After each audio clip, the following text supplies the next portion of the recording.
I am dead, and at the same time as alive as you, if not more so. Mark Macy on communicating with the other world through technical devices. For several decades, I have been collecting fragments of messages received from another world, which come through radios, computers, and other technical devices. This helped convince me that we are surrounded by diverse spiritual realms that overlap with each other and our physical sphere. They are all like radio waves.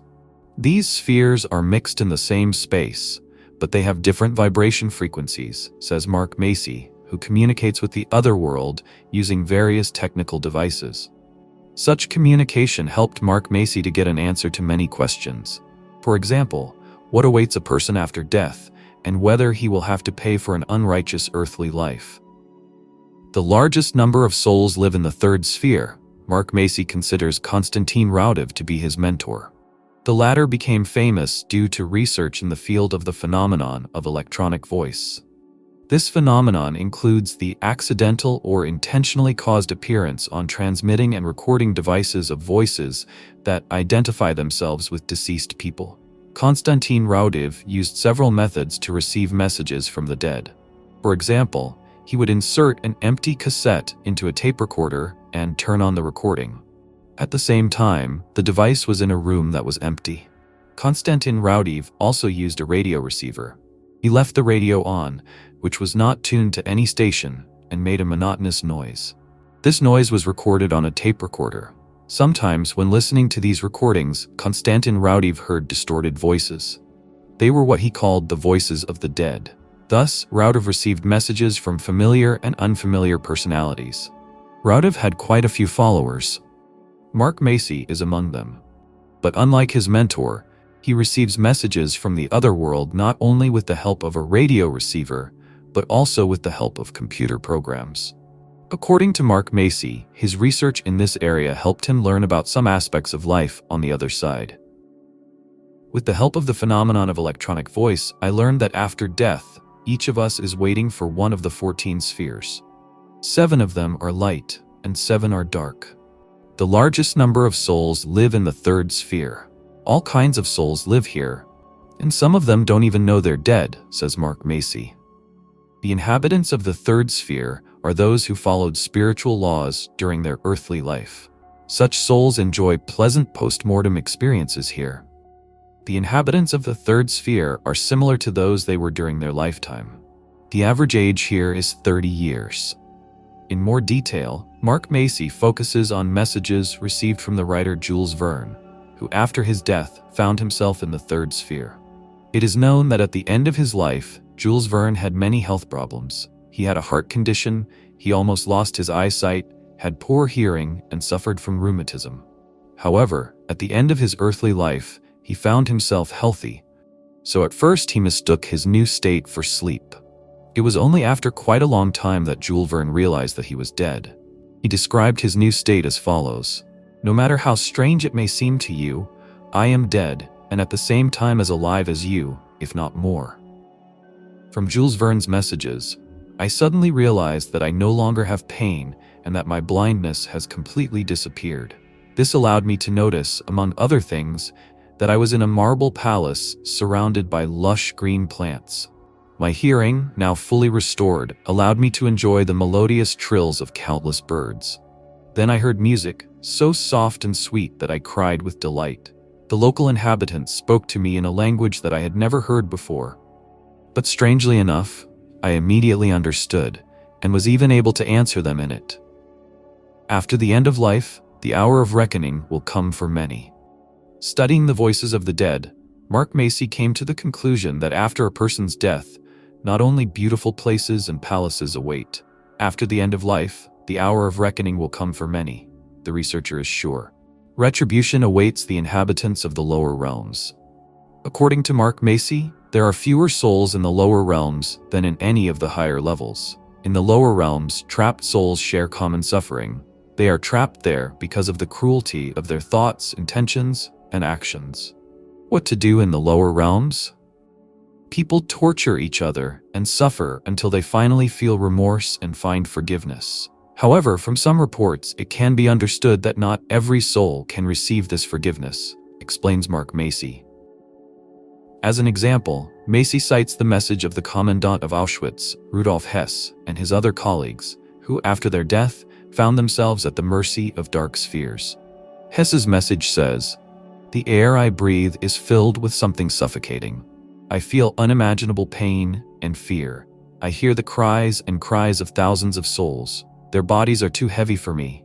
Our doors are locked from the outside, and the ashes are blinding our eyes. Where is the God who forgives and removes this curse?" Rudolf Hess reported that he notices a lot of creatures around him who are watching him. Some people want to help him, but the doors he's locked behind won't budge. But still, most creatures watch him with indifference. According to Mark Macy, Rudolf Hess did not seek to convey his message in order to tell about his lifestyle and warn other people. He asked for prayers for his freedom because he deeply regrets what he has done. Mark Macy emphasizes that in another world, the hour of reckoning awaits all those who resist the spiritual laws that we know deep down as omnipotent and true. In the end, all otherworldly inhabitants will have to obey these laws. From the messages received by Mark Macy, some people on Earth are particularly vicious and predatory.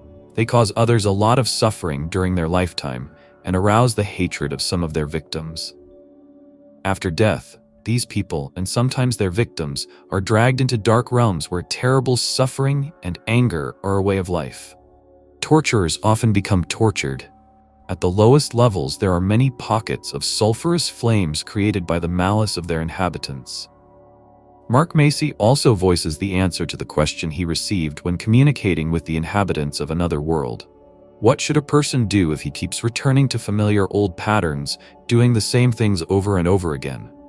The answer is the same for everyone. Don't follow your emotions freely. Control them. Of course, it takes practice.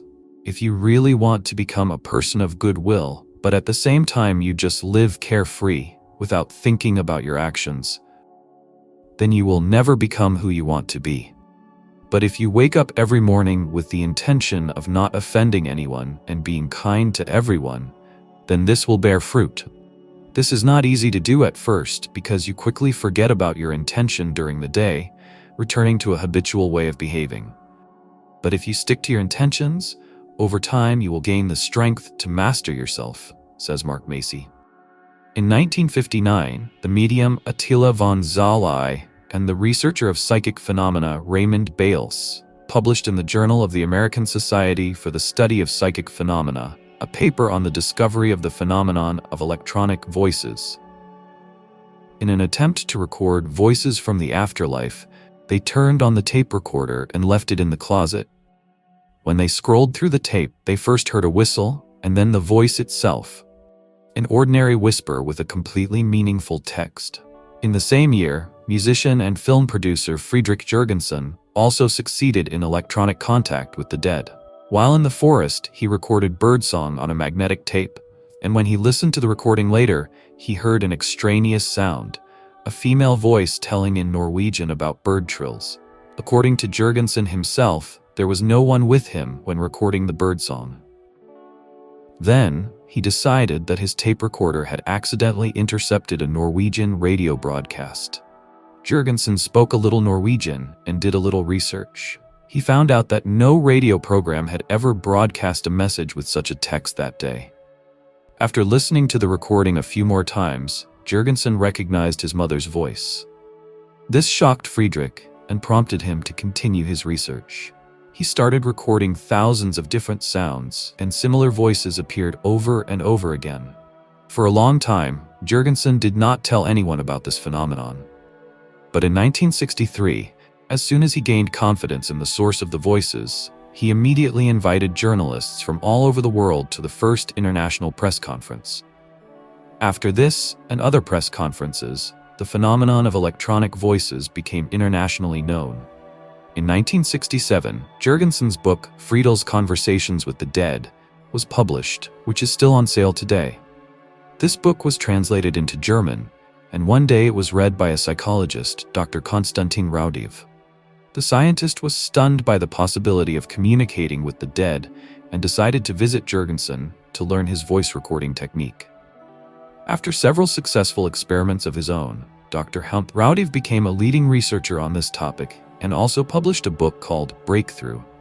He managed to record more than 27,000 audio messages. In the United States and Great Britain, these recordings became known as Raudive voices. Many scientists were skeptical about these recordings, but soon, in order to resolve all doubts, in March 1971, it was decided to conduct an experiment to record the voices of Raudive in a recording studio.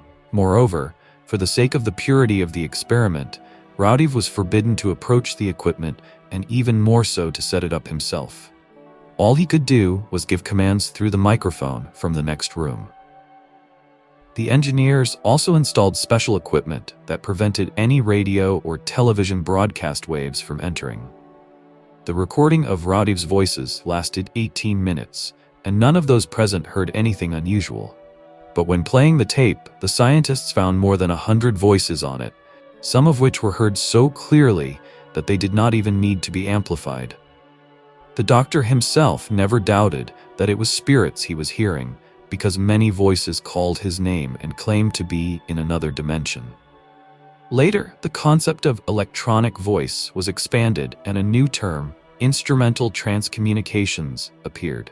Proponents of instrumental transcommunication explain this phenomenon by the fact that the souls of deceased people are able to interact with electrical vibrations and fields, and thus communicate with the world of the living through electronic devices, recording their voice. But instrumental transcommunications causes a lot of controversy. Many also believe that the messages may come from people who are somewhere else, or be explained by some mental phenomena that involuntarily occur to those who listen to the recording. Write in the comments what you think about this. By the way, there is already a video about Constantine Raudive on my channel. I recommend watching it. Dear friends, thank you for watching my video to the end. If you liked it, please like it, and don't forget to subscribe to the channel. It's very important. Thank you, and have a nice day.